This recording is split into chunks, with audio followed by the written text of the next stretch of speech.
పరిశుద్ధుడైన మా పరలోకపు తండ్రి, అదృశ్యుడా, పరలోకాన్ని నిర్మించకముందే ఉన్నవాడా, ఆది అంతము లేనివాడా, నిత్యత్వము కలిగిన దేవా, మీ మహా వాత్సల్యాన్ని బట్టి, కనికరాన్ని బట్టి, కృపను బట్టి మీకు స్తోత్రాలు. మీ కృప లేనిదే భూమి మీద ఏ జీవికి మనుగడ లేదు. మీరిచ్చిన ఈ బ్రతుకులో, మీరిచ్చిన ఈ ఆరోగ్యాన్ని బట్టి, మీరిచ్చిన ఆయుష్కాలాన్ని బట్టి, మీరిచ్చిన పరిశుద్ధతను బట్టి మిమ్మల్ని స్తుతిస్తూ ఘనపరుస్తున్నాము తండ్రి. నిజంగా మీరు దయ చూపకపోతే మాకు బ్రతుకే లేదు. ఈ విషయాన్ని ప్రతి క్షణం మేము జ్ఞాపకం చేసుకుంటే మీ ఎడల భయభక్తులు కలిగి మేము బ్రతుకుతాం.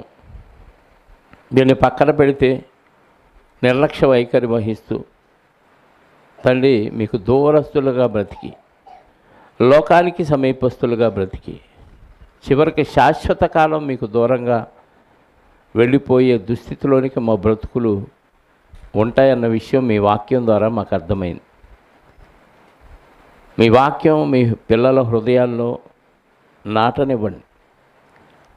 వారు హృదయాల్లో ఆ వాక్యాన్ని ఫలింపచేసుకొని వాక్యానుసారంగా వారు బ్రతకటానికి వారి మనసులను ప్రేరేపించమని, రేపమని కోరుకుంటూ అనుదిన ఆత్మీయ జీవిత పరిశీలన పత్రం అనే పేరుతో క్రైస్తవుడిగా మా అనుదిన క్రియ ఎలా ఉండాలో మేము నేర్చుకోవటానికి 12 సూత్రాలతో కూడిన ఒక పత్రికను మేము ముద్రించుకొని ధ్యానిస్తూ ఉండగా ఈరోజు కూడా కొన్ని మాటలు మేము అందులో నుంచి నేర్చుకోవటానికి మీ ఆత్మ సహాయంతో మమ్మల్ని నడిపించండి.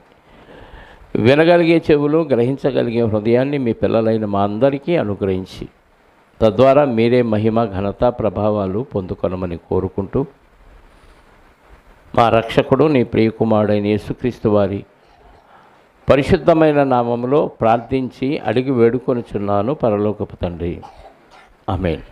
చేరి వచ్చిన మీ అందరికీ ప్రభు అయిన క్రీస్తు నామంలో నా శుభాలు, వందనాలు. దేవుడు క్రమాన్ని కోరుకునేవాడు. దేవుడు 6 దినాల సృష్టి చేశాడు. 6 దినాల సృష్టి క్రమంగా చేశాడా, అక్రమంగా చేశాడు? క్రమంగా చేశాడు. మన దైనందిన జీవితంలో దేవుని పట్ల ఎంత క్రమం కలిగి ఉన్నాం. దేవుడి పేరే చెప్తాం, దేవుడి వాక్యమే బోధిస్తాం, దేవుడి వాక్యమే చదువుతాం, దేవుడి మాటలే పలుకుతాం, దేవుడి పాటలే పాడతాం, ప్రార్థన చేస్తాం. కానీ వాక్యానుసారంగా ఎంతకాలం బ్రతుకుతున్నాం, ఎన్ని రోజులు బ్రతుకుతున్నాం, ఎన్ని గంటలు బ్రతుకుతున్నాం అనేది ప్రతిరోజు మనల్ని మనం పరీక్షించుకోవాలి. అలా పరీక్షించుకునే క్రమంలోనే అనుదిన ఆత్మీయ జీవిత ఉందా, పత్రం ఉందా మీ దగ్గర? పత్రం ఏది చూపించండి. ఒకటా? ఫాలో అవుతున్నారా? టిక్కులు పెట్టుకుంటున్నారా? చింపవతలు పడేశారా? పోయిరా చేసుకోవటానికి వాడారా? అందులో ఏం ఆలోచించాలి ఈరోజు మనం? బైబిలు ఇప్పుడు నిజంగా మీ గుండెల మీద చేసుకొని చెప్పండి, రోజు ఏదో ఒక సమయంలో బైబిల్ చదివిన వాళ్ళు ఎంతమంది? 1, 2, 3, 4 ఏదో సమయంలో బైబిల్ చదవటం అంటే క్యాలెండర్ మీద ఒక వాక్యం చదివి అమ్మాయ్య బైబిల్ చదివాను అనకండి. బైబిల్ చదవటం అంటే కనీసం ఒక అధ్యాయం అన్నా చదివి అర్థం చేసుకున్న వాళ్ళు ఎంతమంది? అలవాటు ఉందా అసలు? రోజు భోంచేయకుండా ఉన్నవారు ఎంతమంది? ఏ చెయ్యి లేకవద్దు. ఎందుకంటే రోజు 3 పూటల అవసరమైతే 4 పూటల మెక్కుతానే ఉంటాం. బైబిల్ చదవకపోతే ఆ రోజు కాలో చెయ్య వంకరపోయింది అనుకోండి, లేకపోతే కళ్ళు కనపట్టలేదు అనుకోండి. ఏందా కళ్ళు కనపట్టలేదు అంటే ఈరోజు బైబిల్ చదవలేదు అందుకే కళ్ళు పీకేసా అన్నాడు అనుకో దేవుడు. ఏం చేస్తాం? తెల్లారి నుంచి ప్రభా ఈ ఒక్కసారి కళ్ళు ఇస్తే రేపటి నుంచి బైబిల్ చదువుతాను అంటారా అనరా? కానీ దేవుడు ప్రేమమయుడు కాబట్టి ఏం చేస్తున్నాడు? నీ పాపిష్టి కళ్ళతో చదివినా చదవకపోయినా ఏం చేస్తున్నాడు? కళ్ళు ఇస్తున్నాడు, చూపిస్తున్నాడు. కాబట్టి మనం ఏం చేస్తున్నాం? నిర్లక్ష్యం చేస్తున్నాం. దేవుని ప్రేమ, దేవుని యొక్క వాత్సల్యాన్ని మనం నిర్లక్ష్యం చేస్తే, అలుసుగా తీసుకుంటే తీవ్రమైన పరిణామాలు మరణం తరువాత ఉంటాయన్న విషయం ప్రతి బైబిల్ చదువుతున్న బిడ్డ గుర్తుపెట్టుకోవాలి. ఇప్పుడేమనడు, నువ్వు ఇంటికాడ ఉన్నా తలకాయ నొప్పి అని, నీరసం అని, పనికి వాళ్ళు సాకులు చెప్పి నువ్వు దేవుని సన్నిధికి రాపోయిన దేవుడు ఏమనడు కదా అని ఏముందని నిర్లక్ష్యం చేస్తే మాత్రం ఒకానొక రోజు వీటన్నిటికీ ఫలితం అనుభవించక తప్పదు. అనుభవిస్తూనే ఉంటావు, ఎండింగ్ ఉండదు. ఇది విశ్వాసానికి సంబంధించింది. ఎవరో ఏదన్నారని దేవునికి దూరం అవ్వకూడదు, ఎవరో ఏదో చేశారని దేవునికి దూరం అవ్వకూడదు. నా విషయంలో నేను ఎంతవరకు వాక్యానుసారంగా అవతలడు బతుకుతాడా బతకడా మనకు అనవసరం. తర్వాత ముందు నేను బతికానా లేదని చూడాలి. అవతల వల్ల మనకి ఇబ్బందులు వస్తాయి. అసలు ఏమీ రాకపోతే మనం ఇంకా పరీక్షలు ఏముంది మనకి?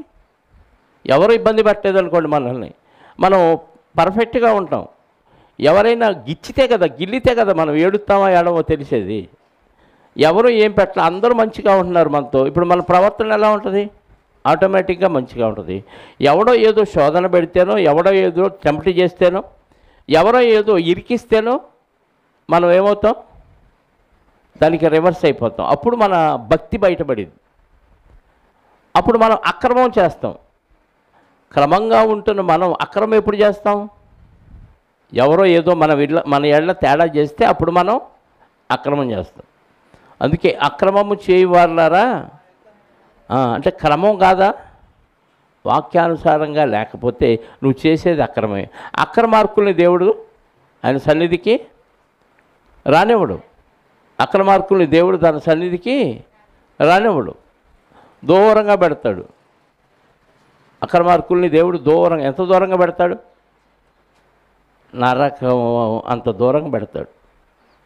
అందుకే వాక్యం చదవండి. ఇక్కడికి వచ్చి ఆదివారం నేను చెప్పిన రెఫరెన్సు చదివి టకటక అది మళ్ళీ సగం తప్పులు చదివితే అది వాక్యం చదవటం అవదు. వాక్యాన్ని ఏముందా, దేవుడు ఏమి రాయించాడా, దేవుని మనసు ఏంటి, నేనేం చేయాలి ఏం చేయకూడదు అని తెలుసుకోవటానికి చదవాలి. అందుకే యోహాను సువార్త 5:39లో ఎందుకు చదవమన్నాడు చూడండి వాక్యాన్ని. యోహాను సువార్త 5వ అధ్యాయము 39వ వచనం చదివితే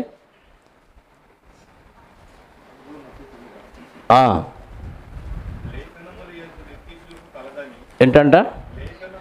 లేఖనముల యందు మీకు నిత్య జీవము కలదని తలంచుచు. లేఖనాలను ఏం చేయాలి? పరిశోధించాలా. చదవటం వేరు, పరిశోధించటం వేరు. చదవటం అంటే టక అది చదువు అర్థమైనా కాకపోయినా. పరిశోధించటం అంటే చెప్పండి. పరిశోధించడం అంటే బట్టల షాప్కి వెళ్ళి చీర కోసం పరిశోధిస్తాను. ఆ రంగు కావాలి, దాని మీద ఈ బుట్ట కావాలి, ఆ డిజైన్ కావాలి, ఈ పువ్వులు కావాలి, ఈ ఆకులు కావాలి కదా, అది పరిశోధించడం అంటే తీక్షణంగా వెతకటం. లేఖనాలు ఏం కావాలని వెతుకుతారంట అంటే మనకి ఏముందని వెతకాలి లేఖనాలని అంటే పరిశోధించే అంత తీవ్రంగా వెతకాలి. ఇందులో ఎక్కడ నిత్యజీవం ఉంది, ఏం పాటిస్తే నిత్యజీవం వచ్చింది. ఆసక్తితో ఎవరైనా చదువుతారంటే అసలు మనకు దాని గురించి ధ్యాస లేదు కాబట్టి చదవము. అన్ని లెక్కలు రాస్తాడు దేవుడు. నువ్వు ఎప్పుడు నమ్ముకున్నావు, ఎప్పుడు వాక్యానుసారంగా బాప్తీసం తీసుకున్నావు, అప్పటి నుంచి నువ్వు ఎన్నిసార్లు వాక్యం చదివావు, ఎన్నిసార్లు వాక్యానికి ప్రాధాన్యత ఇచ్చావు, ఎన్నిసార్లు దేవుని కార్యక్రమాల్లో పాల్గొన్నావు, ఎన్నిసార్లు దేవుని పని చేసావు, ఎన్నిసార్లు సాకులు చెప్పి ఎగ్గొట్టి ఇంట్లో ఉన్నావు, పరారైపోయావు. బంధువుల యందు నిత్యజీవం కలదని తలంచచ్చు, వారిని పరిశోధించండి, వారి దగ్గరికి వెళ్ళండి అని ఉందా? మరి ఇస్తారు వాళ్ళు పరలోకం? ఎవరు? కానీ వాళ్ళు తాత్కాలికంగా మనకి ఏదో ఇస్తారు. అందువల్ల బంధువుల దగ్గరికి వెళ్తాం. లేఖనాల యందు నిత్యజీవం కలదని ఆలోచన మనకుంటే మనం దేన్ని ధ్యానిస్తాం? లేఖనాలని ధ్యానిస్తాం. ఆ పట్ల శ్రద్ధే లేదు, మనకి లేదు. కాబట్టి మన పిల్లలకు కూడా బైబిల్ చదవాలని తపన ఉండదు. హోంవర్క్ చేసావని కొడతాం కదా. ఈరోజు వాళ్ళు అప్పచెప్పాల్సిన పాఠం చదివావని కొడతాం పిల్లల్ని. మరి నువ్వు బైబిల్ చదివావా? చదవలా అంటే బైబిల్ పట్ల శ్రద్ధ లేదు. వచ్చిందంటారా పరలోకం? బైబిల్ చదవని వాళ్ళకి రాదు. మరి నాకు చదువు రాదు కదండి. చదువు వచ్చిన వాళ్ళ దగ్గరికి వెళ్ళి బైబిల్ తెరిచి చదువురాని ఆయన వెంట అని చదివించుకో. ఈజీగా కొట్టిపడి నాకు చదువు రాదు కదా, నేను బైబిల్ చదవాల్సిన అవసరం లేదు. చదువు రాకపోతే అవసరం లేదన్నాడా? చెప్పండి. చదువు రాకపోతే అవసరం లేదన్నాడు. చదువు వచ్చినా చదివింది అర్థం కాకపోతే అడిగి తెలుసుకోమన్నాడు. నపుంసకుడు రథం మీద వెళుతూ యెరూషలేముకి వెళ్ళి ఆరాధించడానికి వెళ్ళి తిరిగి వెళుతూ రథం మీద ఉండి బైబిల్ చదువుతుంటే ఆయనకు అర్థం కాలేదు. అంటే చదువు వచ్చిన అర్థం కాకపోతే ఏం చేయాలి? చదువు వచ్చిన వాళ్ళతో తెలుసుకొని అర్థం చెప్పించుకోవాలంటే మరి చదువు రాదు కదా నువ్వు పక్కన పడేస్తే లెక్క అడుగుతాడా? ఏమండి, చదువు రాదని సెల్ ఫోన్ కొనటం మానేసావా? చదువు రాదని బ్యాలెన్సే అన్నావు. ఇంగ్లీష్లో బ్యాలెన్స్ అనేది తెలుగు పదం ఇంగ్లీషా? టాక్ టైము, బ్యాలెన్సు, మెసేజ్లు, ఇంకేంటి వాట్సాప్లు, ఇన్స్టాగ్రామ్, ఇవన్నీ తెలుగు పదాలు కాదు. మరి ఎలా పలుకుతున్నావు చదువు రానివాడివి?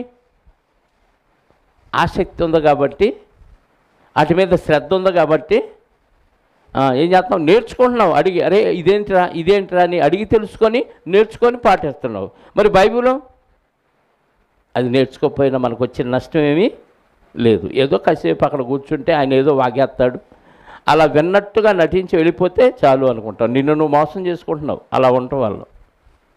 ఇది మనకి ఇప్పుడు అర్థం కాకపోవచ్చు. ఎంత మొత్తుకున్నా ఈ విషయాలు నీకు ఈరోజు అర్థం కాకపోతే బాగా అర్థమయ్యే రోజు ఒక రోజు వచ్చింది. అప్పుడు అర్థమైనా వ్యర్థమే తప్ప ఎలాంటి ప్రయోజనం లేదు. నిత్య జీవము కలదని తలంచుచు వాటిని పరిశోధించాలి. ఆ లేఖనాలే నువ్వు పరిశోధిస్తే ఆ లేఖనాలే నన్ను గురించి, యేసుక్రీస్తు వారి గురించి సాక్ష్యం ఇస్తాయంట. లేఖనాలే యేసుక్రీస్తు వారిలో నిత్యజీవం ఉందని సాక్ష్యం ఇస్తాయి. అలా సాక్ష్యం ఇవ్వాలంటే మనం ఏం చేయాలి? బైబిల్ బాగా చదవాలి. చదివితే అర్థమైందా? చదివితే కూడా అర్థం కాదు. అందుకే ధ్యానించాలి, పరిశోధించి చదవాలి. యెషయా గ్రంథంలో అంటారు కదా, ఏమని? యెషయా గ్రంథం 28వ అధ్యాయము, అది ఎలా వ్రాయబడిందో చూస్తే, లేదా 34వ అధ్యాయము 16వ వచనం. యెషయా గ్రంథం 34వ అధ్యాయము 16వ వచనం చూడండి. యెహోవా గ్రంథమును ఎలా చదవాలి? పరిశీలించి చదువుకోవాలి. మనం ఎలా చదువుతాం? టక్ టక్ టక్ టక్ అమ్మ అధ్యాయం అయిపోయింది, హ్యాపీ. లేకపోతే ఒక వచనం చదువుకొని అయిపోయింది అనుకుంటా. దాని పట్ల ఆసక్తి కావాలండి. ముందు వాక్యం పట్ల ఆసక్తి కావాలి. ఆసక్తి ఎప్పుడు వచ్చిందంటే దాని మీద ప్రేమ ఉన్నప్పుడు. దాని లాన్లో ఏముంది అంటే నిత్యజీవం ఉంది. నిత్యజీవం నీకు ఎవడు ఇవ్వలేడు, అది గుర్తుపెట్టుకుని. ఎవ్వరు ఇవ్వలేడు భూమి మీద. నీ బంధువులు, భార్య, భర్త, రక్త సంబంధులు, కోటాను కోట్ల ధనం కూడా నీకు నిత్యజీవాన్ని ఇవ్వలేదు. మరి ఏది ఇవ్వగలదు? నీకున్న ఆసక్తి నీకు నిత్యజీవాన్ని ఇచ్చింది. ఆసక్తి ఉంటే ఏం చేసిద్ది? దాని మీద ధ్యాస పెట్టడానికి అవకాశం ఉంటుంది. ఆసక్తి ఉంటే, మనసు ఉంటే, చెప్పండి, మనసు ఉంటే ఈ సౌండ్ లేవేంటి? మా అంటున్నారు, మిగతాది మింగేస్తారేంటి? మనసు ఉంటే ఏముంటుంది? మరి మీకు బైబిల్ చదివే మార్గం లేదా? లేదంటే ఏమి లేదు, మీకు మనస్సు లేదు. అంటే నరకం మీదే మనసు ఉంది, పరలోకం మీద లేదు. ఇంకెందుకు చెప్పటం? ఎంత రుబ్బుతున్నాను నేను. ఏమంటే కార్పొరేట్ స్కూళ్ళలో, కాలేజీల్లో కూడా అటు రుబ్బరు పిల్లలు. చదువు చదువు చదువు చదువు అని ఎంతగా ఇన్ని వాక్యాలు చెప్పి, ఎంత బైబిల్ క్లాసులు పెట్టి ఇన్ని చేస్తుంటే వాక్యం చదవాలన్న ధ్యాస లేకపోతే మీకు నిత్యజీవం ఎలా వచ్చేది చెప్పండి? వాక్యం చదవాలి ఖచ్చితంగా. ఉదయం లేవగానే టిఫిన్ చేయాలి, మధ్యాహ్నం భోజనం చేయాలి, రాత్రికి భోజనం చేయాలనే ధ్యాస ఎలా ఉండి 3 పూట్ల తింటామో, వాక్యం చదవకపోతే నీకు అనీజీగా ఉండాలి. ఏంటి ఈరోజు నాకు ఏదో అయిపోతుందంటే అప్పుడు గుర్తు చేసుకొని, ఓహో నేను వాక్యం చదవలేదు కదా, అందుకే నాకు ఇలా అనిపించిందండి. ఏ రోజు అట్లా అనిపించిద్దా? మనకి అనిపించదు. ఎందుకంటే దానికి అలవాటు పడలేదు మనం. దానికి అలవాటు పడకపోవటం వల్ల వాక్యం చదవాలనే ఆసక్తి రావట్లేదండి. వాక్యం చదవాలనే ఆసక్తి మనకు రావాలంటే ముందు మనం నమ్ముకున్న విధానాన్ని ఒకసారి ఆలోచించండి. నువ్వు ప్రారంభంలో ఎందుకు నమ్ముకున్నావు ప్రభువుని అంటే నిత్య జీవం కొరకే ప్రభువుని నమ్ముకున్నావు, అంతేనా? ఎక్కువ మంది నిత్య జీవం కొరక, ఇక్కడ అవసరాల కొరక, నిత్య జీవం కొరకు నమ్ముకున్నాం. అంటే నిత్య జీవం రావాలంటే యేసుక్రీస్తు వారి ద్వారా నా పాపాలు పరిహరించుకొని మనం క్రీస్తు రక్తంలో కడగబడి బాప్తిసం ద్వారా సమాధి అయిపోయి కొత్తగా క్రీస్తులో జన్మించాం. దేనికోసం అంటే నిత్య జీవం రావటానికి బాప్తిసం పొందాం. పొందితే ఎవరు వస్తారంట మనకి? పరిశుద్ధాత్మనే వరం వస్తాడు. ఇప్పుడు ఆయన ఊరుకుంటాడా? నువ్వు వాక్యానుసారంగా నడవకపోతే లోపల ఉన్నాడు పరిశుద్ధాత్మ. వాక్యానుసారం ఆయన బాప్తిసం పొందిన వాళ్ళ సంగతి మాట్లాడుతాను. లోపల ఉన్న పరిశుద్ధాత్మ ఊరుకుంటాడా? ఊరుకోడు. ఏం చేయమంటాడు? ప్రార్థన ఎగ్గొట్టి ఎక్కడికో వెళ్ళిపో అంటాడా? దేవుడి కార్యక్రమాలు ఏముందలే, మన కార్యక్రమాలు ముఖ్యం అనిపిస్తాడా? మరి ఏమనిపిస్తాడు? పరిశుద్ధాత్మ ఏమనిపిస్తాడు? దేవుని చిత్తానుసారంగా నడవమంటాడు, బతకమంటాడు. మనం ఏం చేస్తాం? పరిశుద్ధాత్మ నీకేం తెలియదు, కాసేపు నోరు మూసుకొని కూర్చో. అవతల బంధువులు ఏందనుకుంటున్నా బంధించేస్తారు నిన్ను. వాళ్ళకి మేము వెళ్ళకపోతే వాళ్ళు రేపు మాకు రారు. ఎందుకు? పెట్టి మోయటానిక? పెట్టి ఎవరైనా మోస్తారు. కావాలంటే పంచాయతీ వాళ్ళు ఈడ్చుకెళ్ళి పడతారా, ఉంచుతారా? మొన్న ఒక చెక్ పోస్ట్ అది టోల్ గేట్ దగ్గరే, మన గుంటూరుది కాదు వేరే చోట, ఒక ఆయన ట్రక్ డ్రైవరు నడుపుతూ హార్ట్ అటాక్ వచ్చి ఆ చెక్ పోస్ట్ టోల్ గేట్ కొద్ది పక్కన ఆపి ప్రశాంతంగా చచ్చిపోయాడు హార్ట్ అటాక్ వచ్చి. వారం రోజుల దాకా ఆయన ఎవరు గమనించలేదు. బ్యాడ్ స్మెల్ వస్తుంటే చుట్టుపక్కల వాళ్ళు చూసి పోలీసులు కంప్లైంట్ ఇస్తే పోలీసులు వచ్చి ఆ డోర్ తీశారు, పరదా పట్ట అటు పెట్టారు, ఢబాలు పడింది శవం అందులో. ఎంత కంపు కొట్టి పురుగులు బట్టి ఎంత భయంకరంగా ఉందో తెలుసా? ఆ పోలీసులు మాస్కులు వేసుకొని కూడా తట్టుకోలేక పారిపోతున్నారు ఆ శవం కింద పడగానే. శరీరం బంధువులు మరి ఎవరు లేరు ఆయనకి. ఎంతమంది బంధువులు ఉన్నా ఒంటరిగా చచ్చిపోయాడా? ఎవరైనా వచ్చారా ఆయనకు తోడు? వాళ్ళు రారండి. మనకు బంధువుల్ని నమ్ముకొని దేవుడిని విడిచిపెట్టొద్దు. రాజుల్ని నమ్ముకోవటం కంటే, అధికారులను నమ్ముకోవటం కంటే యెహోవాను ఆశ్రయించుట మాట చెబుతాం. మనం ఎవరిని ఆశ్రయిస్తాం చెప్పండి? బంధువులు, ఫ్రెండ్స్, రక్త సంబంధులు అనుకుంటాం. వాళ్ళ అవసరానికి నీకు ఉపయోగపడేవాళ్ళు కారు. వాళ్ళు నీతో పాటు పరలోకం వచ్చేవాళ్ళు కారు. వాళ్ళ కోసం పరలోకాన్ని మీరు త్యాగం చేస్తున్నారు, దానం చేస్తున్నారు, వదిలేస్తున్నారు. పరిశుద్ధాత్మను పొందుకుంటే పరిశుద్ధాత్మ సహాయంతో నీకు బైబిల్ చదువుతున్నప్పుడు అర్థమైంది. కొరింథీ మొదటి పత్రిక 2వ అధ్యాయము, కొరింథీలకు రాసిన మొదటి పత్రిక 2వ అధ్యాయము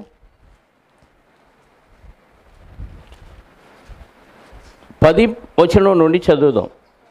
10వ వచనం నుండి. కొరింథీలకు రాసిన మొదటి పత్రిక 2వ అధ్యాయము 10వ వచనం నుండి.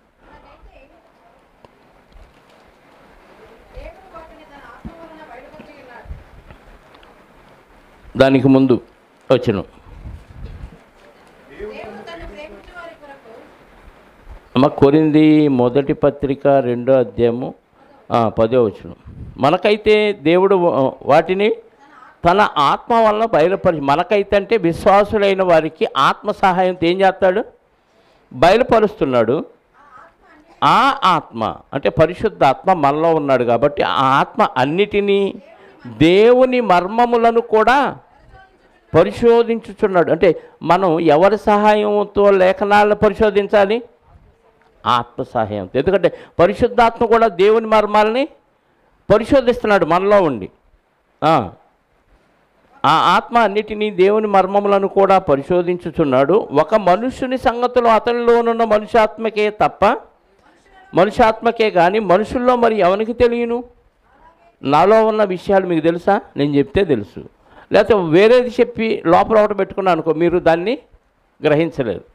నేను చెబితే తప్ప, నిజం చెప్తే తప్ప మీరు తెలుసుకోలేరు. అలాగే ఒక మనిషిని సంగతులే ఎదుటి మనిషికి తెలియనప్పుడు మరి దేవుని సంగతులు ఎలా తెలుస్తాయి మనకి?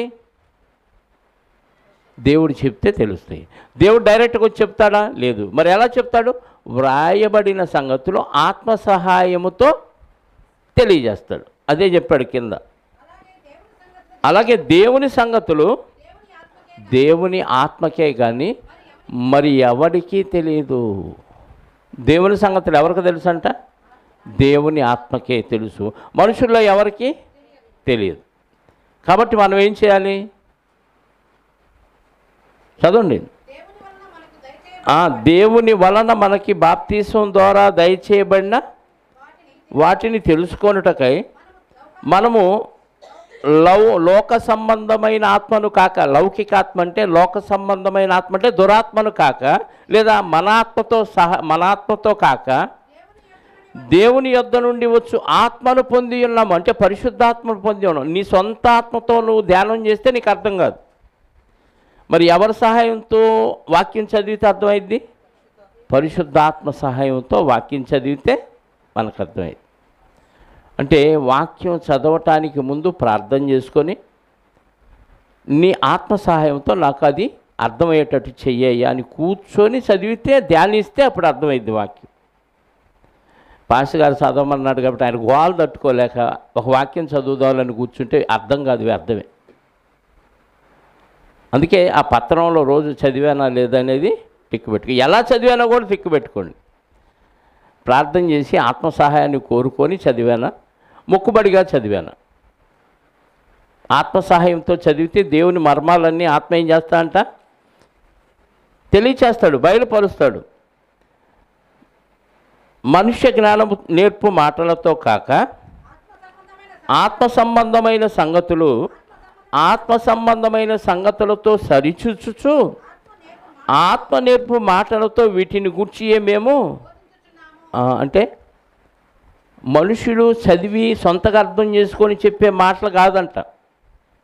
పేతురు గారు సొంతగా చెప్పలేదు. ఆత్మ నేర్పు మాటలతో ఆత్మ సంబంధమైన సంగతులు ఆత్మ నేర్పు మాటలతో మేము బోధించుతున్నామన్నాడు. అంటే ఆత్మ సహాయంతో బోధించారు, ఆత్మ సహాయంతో రాశారు, ఆత్మ సహాయంతోనే ప్రకటించారు తప్ప పేతురు గారు సొంత మాటలు కాదు, యోహాను గారు సొంత మాటలు కాదు, మత్తయి గారు సొంత మాటలు కాదు. మనిషి సొంతగా చెప్తే నమ్మొద్దు. ఆత్మానుసారంగా ఆత్మ నేర్పు మాటలతో చెబితే, ఆత్మ నేర్పు మాటలతో మనం ఆలోచించి చదివితే అప్పుడు విషయం అర్థమైంది. అంటే బైబిల్ చదవటం ఆషామాషీనా? ఆత్మ సహాయంతో కూర్చొని చదివితే అర్థమైంది. మామూలుగానే చదవం మనం. మళ్ళీ ఆత్మ సహాయం అంటున్నాడు, ప్రార్థన చేసుకొని చదవమంటున్నాడు. ఇంత తీరిక అక్కడ ఆఫీసు టైం అయింది, ఇక్కడ స్కూల్ పిల్లల్ని పంపించాలి టైం అయింది, అటు మనం వెళ్ళాల్సిన పనులు అయిపోతాయి. ఇంత టైం ఉంటుందా? టైం ఉన్నప్పుడే చదువుకో, టైం కుదుర్చుకొని చదువుకో. తినటానికి టైం ఉందా? ఇన్ని అడావుల్లో తినటానికి ఉందా? స్నానం చేయటానికి ఉందా? నిద్రపోవటానికి ఉందా? ఇన్నిటికీ టైం కేటాయించింది నీవు. వాక్యం చదవటానికి టైం కేటాయించవా? కేటాయించకపోతే పరలోకంలో నీకు సీటు దేవుడు కేటాయిస్తాడా? ఖచ్చితంగా కేటాయించడు. శ్రద్ధ ఉండాలి, వాక్యం పట్ల శ్రద్ధ ఉండాలి. శ్రద్ధ ఉండాలంటే లేఖనాల్లో నాకు నిత్యజీవం ఉందని తలంచుకొని లేఖనాల యందు నిత్యజీవం కొరకు మనం ఏం చేయమంటున్నాడు? దాన్ని పరిశోధించమంటున్నాడు. యెహోవా గ్రంథమును పరిశీలించి చదువుకొనుడి. ఎలా చదవమన్నాడు? యెహోవా గ్రంథాన్ని పరిశీలించి చదవాలి. నువ్వు దైవజనురాలివి, నువ్వు దైవజనుడు అవ్వాలంటే గ్రంథాన్ని జాగ్రత్తగా చదివితేనే మనం దేవుని బిడ్డలు అవుతాం. చదివింది ఆచరిస్తేనే దేవుని బిడ్డలు అవుతాం. అలా ఉన్నప్పుడే మనం పరలోకం చేరతాం. నేను దేవుని బిడ్డని అని మనం అనుకుంటే అవ్వం. ఎప్పుడవుతాం? వాక్యాన్ని చదివింది అర్థం చేసుకొని ఆత్మ సహాయంతో ఆ వాక్యానుసారంగా నీ జీవితాన్ని నువ్వు నడపగలిగితే అప్పుడు మనం దేవుని బిడ్డలు అవుతాం. అప్పుడు మాత్రమే మనం నిత్యజీవానికి వెళ్ళగలుగుతాం తప్ప నువ్వు వాక్యం చదవకుండా ఎవరో చెప్పింది విని చాలామంది ఈ విషయంలోనే ఫెయిల్ అయిపోతున్నారు. అయ్యగారు చెప్పాడు కాబట్టి ఇంకా చదవాల్సిన అవసరం లేదు, బైబిల్లో అలాగే ఉంటుంది అయ్యగారు చెప్తే అనుకొని మోసపోతున్నాడు. ఎవరు చెప్పినా వాక్యంలో అలా ఉందా లేదా మనం చదవాలి. ఆల్రెడీ చదువున్నాం అనుకో, ఆయన చెప్పగానే మనకు అర్థమైంది ఇక్కడ ఈ పదాన్ని ఎత్తేసాడు ఆయన అని, లేకపోతే లేని పదాన్ని ఒకదాన్ని తెచ్చి కలిపాడు అని అర్థమైపోయింది. చాలామంది పెద్ద పెద్ద పాస్టర్లు కూడా నా దగ్గరకు వచ్చి యోహాను సువార్త మొదటి వచనం చదవండి అంటే టప్పని రాంగ్ చదివేసేవాడు. చదవండి ఒకసారి, ఎలా చదివేవాడో చెప్తాను నేను. యోహాను సువార్త 1వ అధ్యాయము చదవండి. ఆది యందు వాక్యం ఉండెను, వాక్యము దేవుని యొద్ద ఉండెను. చాలామంది ఏం చదువుతారు తెలుసు, ఆది యందు వాక్యం ఉండెను, వాక్యము దేవుని యొద్ద ఉండెను, వాక్యమే దేవుడై ఉండెను అని అంటాడు. తేడా ఉందా? వాక్యము దేవుడై ఉండెనని అక్కడ ఉంది, వాక్యమే దేవుడై ఉండెనని చదువుతాడు. వాక్యమే దేవుడై ఉండెను అన్నదానికి వాక్యము దేవుడై ఉండెను అన్నదానికి ఏమన్నా తేడా ఉందా? ఏముంది చెప్పండి.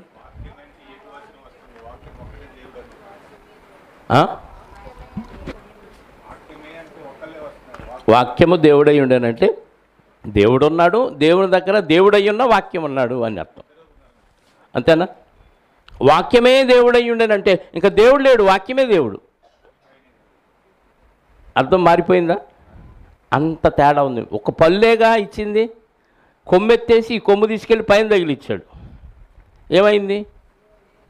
తేడా వచ్చింది. అంటే అలా చదివినప్పుడు వెంటనే మళ్ళీ చదవండి అంటాను నేను. మళ్ళీ అలాగే చదువుతాం, మళ్ళీ 10 సార్లు చదివించిన వాళ్ళ బుర్రలో అది ఫీడ్ అయిపోయింది. కాబట్టి వాక్యమే దేవుడై ఉండను, వాక్యమే దేవుడై ఉండను. తేడా ఉందయ్యా అని అంటే ఏముందండి తేడా అంటారు. ముందు వాళ్ళకి ఏమర్థం కాలేదంటే దేవుడు, యేసుక్రీస్తు, పరిశుద్ధాత్మ ఈ వ్యత్యాసం తెలియలేదు. కాబట్టి వాళ్ళ బుర్రలో ముగ్గురు ఒకటే అనే ఆలోచన ఉంది. కాబట్టి అది యందు వాక్యం ఉండేను, వాక్యము దేవుని యొద్ద ఉండేను, వాక్యమే దేవుడై ఉండేను చదివేస్తారు. పెద్ద పెద్ద సంఘ కాపర్లు ఇలా చదివింది, మామూలు కాదు. అందుకే లేఖనాల్లో నిశ్చయం ఉందని తలంచుచు వాటిని ఏం చేయమన్నాడు? పరిశోధించమన్నాడు. అలా పరిశోధించకపోతే మనకు వచ్చిన నష్టం ఏంటి? పరిశోధించకపోతే ఎవడేది చెప్తే అలా మారిపోతాం. దానివల్ల మన క్రియలు తప్పైపోతాయి. రేపు దేవుడి దగ్గరికి, ప్రభువు దగ్గరికి వెళ్ళినప్పుడు ప్రభువా మమ్మల్ని పరలోకంలో చేర్చుకుంటే మీరెవరో నాకు తెలియదు. అక్రమము చేయవారులారా నా యొద్ద నుండి పొండి అంటాడా? వెల్కమ్ అంటాడా? వాక్యం యొక్క గొప్పతనం మనకు అర్థమైతే దాని పట్ల విశ్వాసం మనకుంటే ఖచ్చితంగా చదువుతామండి. వాక్యం వలన ఇక్కడ మనకు లాభం ఉంటుంది, ప్లస్ నిత్యజీవం ఉంటుంది. ఆ ఆలోచనతో వాక్యం చదవాలి మనం. కొన్ని వచనాలు మనం బైబిల్లో చూడగలిగితే కీర్తన గ్రంథం 19వ అధ్యాయము 9వ వచనం నుండి చదవండి. కీర్తన గ్రంథం 19వ అధ్యాయము 9వ వచనం నుండి.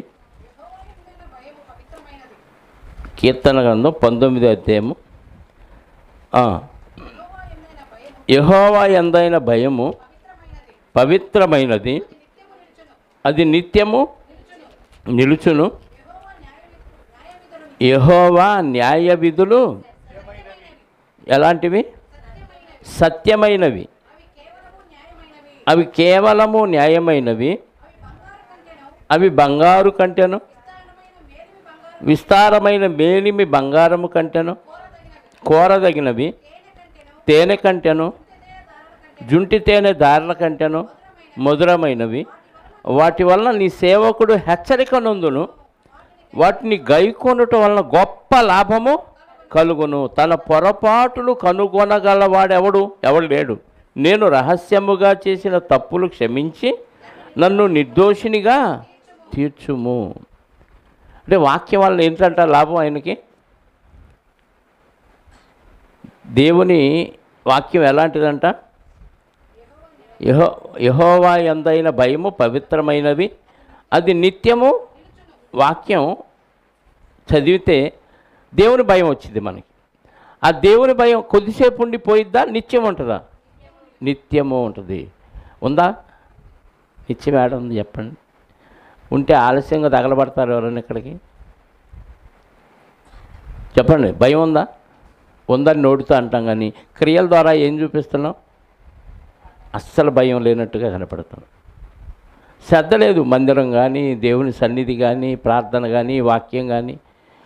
అందరూ ఒకేసారి వచ్చి నీ జిహ్వ ఫలాన్ని దేవుడికి ఆరాధన పేరుతో దేవుని స్తుతించే పాటలు పడుతుంటే ఎంత హాయిగా ఉంటుంది, ఎంత గణపరచబడతాడు దేవుడు. అందరూ అవాక్కవాలి, ముక్కు మీద వేలేసుకోవాలి చుట్టుపక్కల వాళ్ళు. వీళ్ళేంటి, ఈ క్రమం ఏంటి, ఈ విధానం ఏంటి, ఇంత ఐకమత్యంగా ఒకేసారి వెళ్ళి అందరూ దేవుణ్ణి గొంతులిప్పి ఇంత బాగా పాడగలుగుతున్నారే అని అనుకుంటారా లేదా చుట్టుపక్కల వాళ్ళు? మన గురించి ఏమనుకోవట్లేదు. అందరూ వెళ్ళినట్టే వీళ్ళు కూడా ఆలస్యంగా వెళ్తారు. ఆ చర్చిలో మంచి వాక్యమే, ఈ చర్చిలో మంచి వాక్యం, అది బైబిలే, ఇది బైబిల్, ఏ సంఘం అయితే అని అలా సర్దుకుపోయే పరిస్థితి ఎందుకు వచ్చిందంటే మనకి తెలిసిన వాక్యానుసారంగా మనం బతకపోవటమే, ఆ దేవుని భయం మనలో లేకపోవటం. ఇంక ఇతరులకు ఏం చెప్తాం, మా సంఘానికి రండి అంటే మా సంఘం కూడా ఉంది, అక్కడ కూడా వాక్యం, అక్కడ కూడా పాటలు పాడతారు, ప్రార్థన చేస్తారు, అక్కడ కూడా భజనలు చేస్తారు. తేడా ఏముంది మీ సంఘానికి మా సంఘానికి అంటారు? తేడా ఉందా లేదా? ఏముంది? వాక్యం చెప్పటంలో ఉంది, ప్రవర్తనలో లేదు. ఆ భయం రావాలి. యెహోవా యందని భయము పవిత్రమైనది, అది నిత్యము నిలుచును.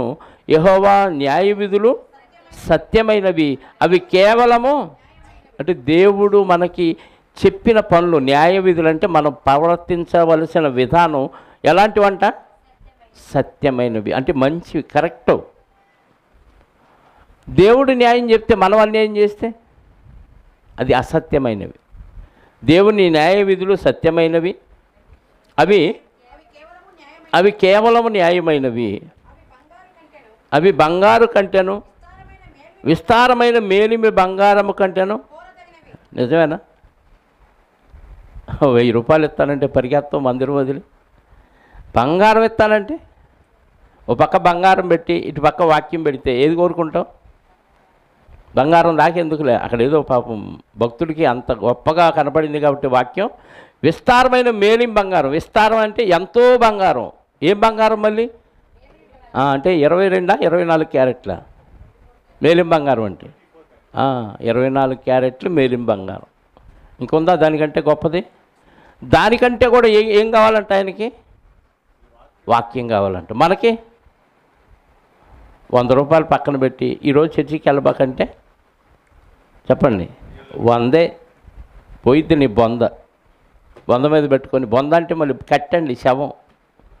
నీ బొంద అంటే తిట్టు కాదు, అపార్థం చేసుకోకండి.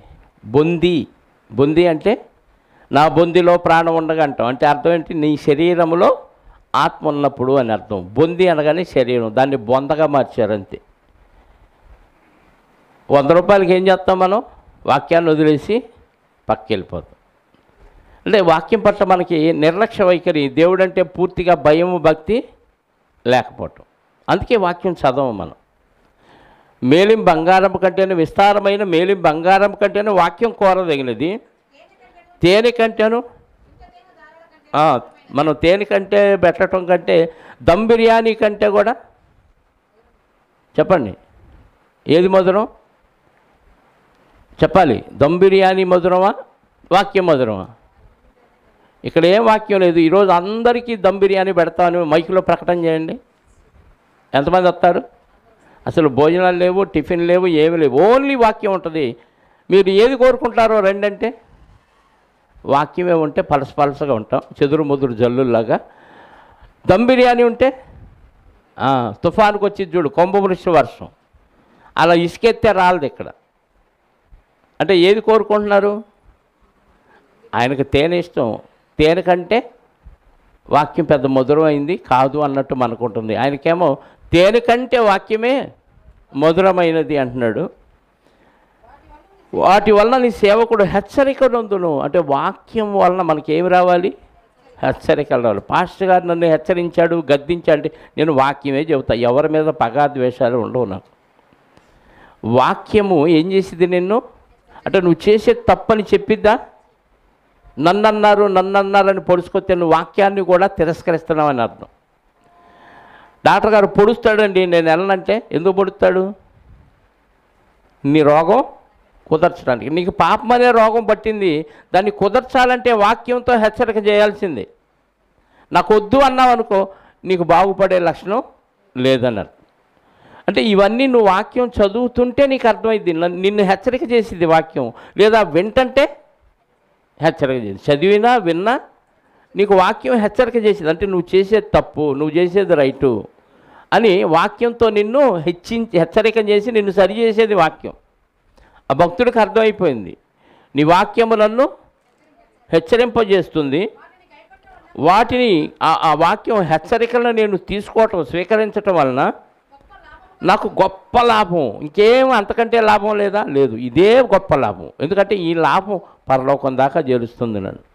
గొప్ప లాభము కలుగును, తన పొరపాటులు కనుగొనగలవాడెవడు ఎవడు లేడు. నా తప్పు నాకు తెలియదు. మరి ఎవరు చెప్తారంటే వాక్యం చెప్పిద్ది నీ తప్పు. నేను చెప్పను, ఎవరు చెప్పిద్ది? వాక్యం చెప్పిద్ది. నన్ను అన్నాడు పాస్టర్ గారు అనుకోకండి, వాక్యం అంద నిన్ను. నువ్వు సరిగ్గా ఉంటే వాక్యం నీకు తగలదు. ఏం చేసిద్ది? వాక్యం పొడిసిద్ది, వాక్యం కోసిద్ది, వాక్యం కుట్లేసిద్ది. గాయము చేయవాడు నేనే, గాయాన్ని మానిపేది నేను. అంటే గాయం చేస్తాడా? చేస్తాడు, మళ్ళీ మాన్పుతాడు. అది దేవుని కెపాసిటీ. వాక్యం పొడిసిద్ది, గుచ్చిద్ది, మళ్ళీ వాక్యమే నిన్ను ఓదార్చింది. అది వాక్యానికి ఉన్నప్పుడు. ఎంత గొప్పగా ఉన్న వాక్యాన్ని మనం రోజు చదవకుండా నిర్లక్ష్యం చేస్తే ఎలా వచ్చిందండి పరలోకం? వచ్చిద్దా? ఒక్కరోజు చదవకపోతే, ఒక పూట చదవకపోతే ఏదో తేడా వచ్చింది, ఏదో అనీజీగా ఉందని అనిపించే స్టేజ్లోకి మనం వెళ్ళాలి వాక్యం చదువుతూ. ఆదివారం ఇక్కడ తెరిచి బైబిల్ ఇక్కడ మర్చిపోయిన వాళ్ళు ఉంటారు కొంతమంది. అంటే వాళ్ళు మళ్ళీ వచ్చే ఆదివారం నాకు ఈ బైబిల్ ఎక్కడ ఉంటుంది అంటే వాళ్ళకి ఇంటి దగ్గర బైబిల్ చదివే అలవాటు లేదన్నది. అలా మర్చిపోయిన వాళ్ళు బోల్డ్ మంది ఉన్నారు. అంటే ఇక్కడ తెరిచిన బైబిల్ మళ్ళీ వచ్చే ఆదివారం ఇక్కడే దొరుకుతారు, ఇంటికాడ తెరవరు. భద్రంగా జిప్పేసి ఒక పక్కన పడేస్తారు, లేకపోతే మందిరంలో మర్చిపోయి వెళ్ళిపోతారు. ఆ భక్తుడికి ఏమర్థమైంది? దావీదు గారికి వాక్యం యొక్క విలువ అర్థమైంది. తన పొరపాట్లు కనుగొనగల వాడు ఎవడు? నేను రహస్యముగా చేసిన తప్పులను క్షమించి నన్ను నిర్దోషినిగా తీర్చుము. పొరపాటును ఏమన్నా రహస్యంగా తప్పులు చేస్తే నీ వాక్యముతో నన్ను శుద్ధి చేసి నన్ను దోషం లేకుండా తీర్చు అని బతిమలాడుతున్నాడు. అంటే ఖచ్చితంగా మన తప్పులు మనకు తెలియవు కాబట్టి, మన తప్పులు ఎదుటోడు చెప్తే బాధపడతాం కాబట్టి వాక్యం చెప్పి నయం చేస్తుంది. వాక్యం డైరెక్ట్గా నువ్వు చదివితే నీకే చెప్తుంది, లేదన్నా ఎవరు చదివి వినిపిస్తుంటే ఆ వ్యక్తి ద్వారా నీకు వాక్యం తెలియజేయబడుతుంది. నీ తప్పుని నీకు చెప్తుంది వాక్యం. కాబట్టి నువ్వేం చేసుకోవాలి? అప్పుడు సరి చేసుకోవాలి. చదివి చేసుకోవాలంటే వాక్యం వినాలి, లేదా వాక్యం చదవాలి. ఈ రెండూ చేయకుండా ఉంటే నీకేమి నీ తప్పులు తెలియవు. బతికినంతకాలం అలా తప్పులతో, నీ తప్పులు నీకు తెలియవని చెప్తున్నాడు. మన తప్పులు మనకి తెలియవు కాబట్టి తెలియజేసే వాక్యానికి కూడా నువ్వు దూరం అయిపోతే, అది కూడా చదవకపోతే ఇంకా నీ స్థితి అధోగతి, నరకానికి వెళ్ళిపోవటమే. ఇంకా చూడండి వాక్యం వల్ల మనకి ఎన్ని లాభాలు ఉన్నాయో. సామెతల గ్రంథం 4వ అధ్యాయము 10వ వచనం చూడండి. సామెతల గ్రంథం 4వ అధ్యాయము 10వ వచనం. నా కుమారుడా, నీవు ఆలకించి నా మాటలను అంగీకరించిన ఎడల ఏమవుతావు? అంటే భూమి మీద అర్ధాంతరంగా పోవా? బస్సులు కాలిపోతే బస్సుల్లో చచ్చిపోవా? యాక్సిడెంట్ రూపంలో నువ్వు చచ్చిపోవా? ఎన్ని ప్రమాదాల నుంచి వాక్యం కాపాడిద్దో చూడండి. ఈ సంఘానికి వచ్చిన వాళ్ళు ఎవరైనా యాక్సిడెంట్లో పోయారంటే నువ్వు వాక్యానుసారంగా లేవని అర్థం. అర్ధాంతరంగా చావరు, దీర్ఘాయుష్మంతుడివి అవుతావు. అంటే దేవుడు గ్రంథంలో రాసుకున్న ఆయుష్కాలం అంతా నువ్వు బతుకుతావు. ఎప్పుడు? వాక్యం చదివి వాక్యానుసారంగా బతికితే. అర్థమైందా? 22వ వచనం, అదే 4వ అధ్యాయము 22వ వచనం. దొరికిన వానికి అవి జీవమును, వారి సర్వ శరీరములకు ఆరోగ్యమును ఇచ్చును. ఇక్కడ ఆరోగ్యాన్ని ఇచ్చేది కూడా ఏంటంట? నిత్యజీవం ఎటు వచ్చింది, ప్లస్ ఇక్కడ ఆరోగ్యాన్ని ఇచ్చేది. ఇన్ని ఉపయోగాలు ఉన్నాయి వాక్యం వల్ల. వీటన్నిటికీ మించి యాకోబు పత్రిక 1:21 ఎప్పుడు చదువుతాం మనం. యాకోబు పత్రిక 1వ అధ్యాయం 21వ వచనం చదవండి. అందుచేత సమస్త కల్మషమును విర్రవీగుచున్న దుష్టత్వమును అలాగే ఉంచుకొని మానాలా? వద్దులే, కత్తి ఉంచుకుందాం. కొంచెం పులిపిండి ముద్దంతటిని పొలో పెట్టింది. కొంచెమేగా నాలో ఉంది, ఆడలో ఎక్కువ ఉంది దుష్టత్వం. నాలో కొంచెమేగా అన్నావు అనుకో, ఏమైద్ది? కొంచెం ఏమైంది చెప్పండి, మొత్తం పరిశుద్ధతని పాడు చేస్తాం. కాబట్టి అన్నీ మానేయాలి. గర్వము, దుష్టత్వం, అహంకారం, నేను అనే ఈగో మొత్తం ఏం చేయాలి? మానేయాలి. బాప్తీసంతో చచ్చిపోయాం మనం. ఎప్పుడు క్రీస్తుని ఎప్పుడైతే అంగీకరించి బాప్తీసం పొందామో మన పాత జీవితం ఏమైంది చెప్పండి, ఏమైంది? సమాధి అయిపోయింది, చచ్చిపోయాం. చచ్చిపోయినోడు నన్ను అన్నారే అని ఫీల్ అయ్యాడు అనుకో, నువ్వు సావలేదా? చెప్పండి. నువ్వు నన్ను తిట్టావరా అన్నాడు అనుకో, శవం లేచి వచ్చి, అంటే చచ్చిపోయినట్ట లేచినట్ట, ఆవిడ బతుకున్నట్ట? చెప్పండి. ఓ మనిషి చనిపోయాడు, పెట్టెలో పెట్టారు అనుకుందాం. అరే వీడు భయంకరమైన దుర్మార్గుడు అన్నావు అనుకో, పెట్టె దగ్గరికి వెళ్ళి, ఎరా నన్ను దుర్మార్గుడు అంటావా అని లేచాడు అనుకో, అది శవం అయినోడా బతికినోడా? బతికినోడే, సావలా. బాప్తీసంలో నువ్వు సావలేదు కాబట్టి నన్ను అన్నారనే రోషం పొడుచుకొస్తుంది. నువ్వు చచ్చిపోయావు, నిన్ను కాదు నీలో ఉన్న ప్రభువుని అన్నారు అనుకోవాలి. అప్పుడు క్రీస్తులో కొత్తగా జన్మిస్తే. అందుకే సమస్త కల్మషమును విర్రవీగుచున్న దుష్టత్వమును మాని నీ హృదయములో నాటబడి ఏం చేసిద్ది వాక్యం? ఆత్మలను నిత్య జీవం ఇచ్చి నిత్య లోకానికి ఆత్మను పంపించగలిగిన సామర్థ్యం దేనికి ఉంది? వాక్యానికి ఉంది. నీకు ఆరోగ్యాన్ని ఇచ్చే సామర్థ్యం దేనికి ఉంది? వాక్యానికి ఉంది. నీకు దీర్ఘాయుని ఇచ్చే సామర్థ్యం దేనికి ఉంది? వాక్యానికి ఉంది. అనుదినము నిన్ను కాపాడగలిగిన సామర్థ్యం దేనికి ఉంది? వాక్యానికి ఉంది. ఇన్ని సౌకర్యాలు ఉన్నాయి. బంగారము కంటే విస్తారమైన మేలి బంగారము కంటే కోరదగిన ఈ వాక్యాన్ని నువ్వు నిర్లక్ష్యం చేసి రోజుకు ఒక్కసారి కూడా చదవట్లేదంటే నీకు వాక్యం పట్ల ఏం భక్తి ఉంది, శ్రద్ధ ఉంది? దేవుడు అంటే ఏం భయభక్తులు ఉన్నాయి చెప్పండి? ఏదో అందరు తీసుకుంటున్నారు కాబట్టి నేను కూడా బాప్తీసం తీసుకున్నాను అలా మునిగిలేసేవే తప్ప నువ్వు బాప్తీసంలో సావలేదు, క్రీస్తులో కొత్తగా జన్మించలేదు. అందుకే నీకు భయభక్తులు లేవు. భయభక్తులు ఉంటే ఆటోమేటిక్గా నువ్వు రోజుకు ఒక్కసారన్నా బైబిల్ చదువుతావు, అందులో ఏముందో తెలుసుకోవడానికి ఆసక్తి చూపుతావు. అక్కడ చదవు, సంఘంలో ఏం చెప్తాడో అని ఆసక్తితో రారు. మొదటి మెసేజ్ అయిపోయినా కొత్తన వాళ్ళు చాలామంది ఉన్నారు. మరి ఎందుకు వస్తారో, మచ్చరేసుకోవడానికి వస్తారో ఏమో తెలియదు. ఎందుకండి ఈ భక్తి? ఎందుకండి మీకు? ఉంటే చల్లగా ఉండు, లేకపోతే మీరు చల్లగా ఉంటున్నారా 50-50గా ఉంటున్నారా? చెప్పండి, ఎంతమంది 50 గాళ్ళు ఉన్నారు ఇక్కడ? అటు ఇటుగా ఉన్న బ్యాచ్ ఎక్కువ. పూర్తిగా ఖచ్చితంగా సమయానికి వచ్చి ఎవరు వచ్చినారా పోయినా ఇక్కడ పరిచర్య చేసి వాక్యములో ఉండి పాటలు పాడి ప్రార్థన చేసి 2 వాక్యాలు విని బల్లలో పాల్గొని తిరిగి వెళుతున్న వారు ఎంతమంది ఉన్నారు చెప్పండి? ఈ మధ్య ఆసక్తి ఆ శ్రీకాంత్ ఒక్కడు కనపడుతున్నాడు. నిన్నటిదాకా వచ్చాడు పానయ్య, పానంలో కలిసిపోయాడు. చిన్న దెబ్బకి ఎగ్గొట్టి తిరుగుతున్నాడు. ఆ పూర్ణయ్య గారి సంగతి అంటే ఇక చెప్పాల్సిన, అది సంపూర్ణంగా పూర్తిగా పోయాడు ఆయన.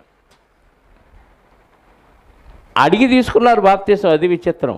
తీసుకొని ఎవడు వెంటాడలా, బతివల్లాడ. వాక్యం చెప్తే ఆ మారు మనసు వచ్చింది తీసుకున్నామన్నారు. కానీ వాక్య విషయంలో నిర్లక్ష్యం. పోనీ ఉన్నవాళ్ళు ఏమన్నా బాగున్నారంటే అది కూడా లేదు.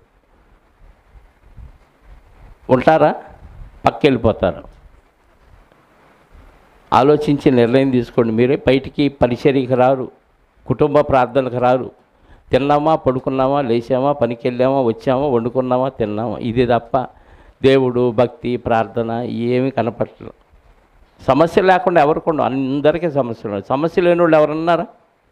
భూమి మీద అందరికీ సమస్యలు ఉన్నాయి. సమస్యలను అధిగమించి భక్తికి ప్రాధాన్యత ఇచ్చి వాక్యానికి ప్రాధాన్యత ఇచ్చినోడే భక్తుడు. వలను వదిలిపెట్టారు, చేపలు వదిలిపెట్టారు, మొత్తం తల్లిదండ్రులను వదిలిపెట్టి ప్రభువు పిలవగానే ఎందుకు వెళ్ళారు? పిచ్చోళ్ళు వాళ్ళేం పిచ్చోళ్ళు కాదు. వీటికంటే నిత్యజీవం ముఖ్యం అనుకొని వెంబడించారు. కాబట్టి వాళ్ళు ఈరోజు హ్యాపీగా పరదేశంలో ఉండి ఎప్పుడు వస్తారా వీళ్ళని ఎదురు చూస్తున్నారు. ప్రభు ఎప్పుడు వచ్చి మమ్మల్ని పరలోకం తీసుకెళ్తారని వాళ్ళు ఎదురు చూస్తున్నారు. పునాదులు గల పట్టణం కోసం వాళ్ళు ఎదురు చూస్తున్నారు. మనం పునాదులు కూలిపోయే పట్టణంలో మనం ఉన్నాం. ఏ రోజు ఏ భూకంపం వచ్చిద్దో, ఏ సునామీ వచ్చిద్దో, ఏ వరద వచ్చిద్దో, ఏ పిడుగుబడిద్దో, ఎప్పుడేమైద్దో తెలియని పరిస్థితి. మనం బాగానే వెళ్తాం. ఎదురోడు వచ్చేవాడు రాంగ్గా చేస్తే ఆడు వలన కూడా మనకి ప్రమాదం. ఏమంటే డ్రైవర్ తప్పు వలన ఎంతమంది బస్సులో సజీవ సమాధి అయిపోయారో కంకర పడిపోయి, ఎంతమంది బస్సులో సజీవ దహనం అయిపోయారు. ఎంతమంది ప్రాణాలను కోల్పోతున్నారు యాక్సిడెంట్లో? ఎవరు తప్పది? ఎవడో చేసిన తప్పుకి అనవసరంగా వీళ్ళు బలైపోతున్నారా? అలా నువ్వు బలి అవ్వని గ్యారంటీ ఏముంది? వాక్యంలో ఉంటే కాపాడుతాడు, వాక్యంలో లేకపోతే లేపేస్తాడు. దేవుని యెడల భయము భక్తి కలిగి ప్రతిరోజు నేను ఈరోజు బైబిల్ చదివానా లేదా? చదివితే టిక్కు పెట్టుకో, చదవకపోతే ఇంట్లో పెట్టుకో. నెలవగానే ఎన్ని ఇంట్లో ఉన్నాయో గుర్తుపెట్టుకో, ఎన్ని టిక్కులు ఉన్నాయో గుర్తుపెట్టుకో. ఆటోమేటిక్గా నీ జీవితాన్ని నువ్వే బాగు చేసుకున్న వారు అవుతారు. అర్థమైందా? కాబట్టి ఇక నుంచి చదివానా లేదా చెక్ చేసుకొని, చదవకపోతే ఏదో ఒక సమయం కేటాయించుకొని చదివి, లేదా చదువు రాకపోతే పక్కకి వెళ్ళి చదివించుకొని విని అందులో ఉన్న విషయాన్ని గ్రహించాలని ప్రతి ఒక్కరికి మనవి చేస్తూ ఈ మాటలు ముగిస్తున్నాను. ప్రార్థన చేసుకొని సెలవు తీసుకుందాం. పరమనందు ఆసీనుడవై చరాచర జగత్తును అందులో సమస్తాన్ని సృజించి పరిపాలిస్తున్న దేవా, మీ ఘనమైన ఉన్నతమైన సర్వశక్తి కలిగిన నామాన్ని బట్టి స్తోత్రాలు. నిజంగా మీ వాక్యం ఎంత గొప్పదో, అందులో నిత్యజీవం కలదని తలంచి వాటిని పరిశోధించాలని మాకు తెలియచేశారు. ఇప్పటి వరకు మీ పిల్లలు వాక్యం పట్ల శ్రద్ధ పెట్టకపోతే ఈ రోజు నుంచి అయినా శ్రద్ధ పెట్టి ప్రతిరోజు ఆహారానికి ఎలాగైతే మేము ముందుంటామో, వాక్యం కూడా ఆత్మకు సంబంధించిన ఆహారం అన్న విషయాన్ని ఎరిగి వాక్యానుసారంగా మేము బతకటానికి వాక్యం చదివి గ్రహించి అందులో రోజు రోజుకి అభివృద్ధి పొందే దిశలో ముందుకు సాగటానికి సహాయాన్ని దయచేయండి. అనుదిన ఆత్మీయ జీవిత పరిశీలన పత్రాన్ని మీ పిల్లలు ప్రతిరోజు చెక్ చేసుకుంటూ ఎందులో లోపం ఉందో మా జీవితంలో వాటిని సరి చేసుకుంటూ ముందుకు సాగే మనస్సును మీ పిల్లలకు ప్రసాదించండి. ఇగోనైనా రామారావు గారు, జ్యోతి గారు వారి కష్టార్జితంలోంచి మరి మందిరంలో ఉన్న పరిశుద్ధులను ప్రేమించి తెచ్చిన 15 కుర్చీలను బట్టి మీకు వారి కుటుంబానికి రావాల్సిన మెండైన ఆశీర్వాదాలు దీవెనలు అనుగ్రహించండి. మేము అడగకముందే వారే ఇక్కడ లోటును గ్రహించడానికి వారికి ఇచ్చిన మంచి మనసును బట్టి మీకు స్తోత్రాలు. మీ పిల్లలు ఇంట్లో ఉన్న పరిస్థితులు అర్థం చేసుకొని వారి గృహాల్లో తరుగేదైనా ఉంటే పూర్తి చేసుకుంటున్నారు, కానీ ఆత్మీయమైన ఈ గృహములో ఉన్న లోటును గమనించలేకపోయే గుడ్డివాళ్ళుగా ఉంటున్నారు. నేను వారి మనోనేత్రాలు వెలిగించండి, వారి కన్నులు తెరిపించి మా సొంత గృహం కంటే ఆత్మీయ గృహం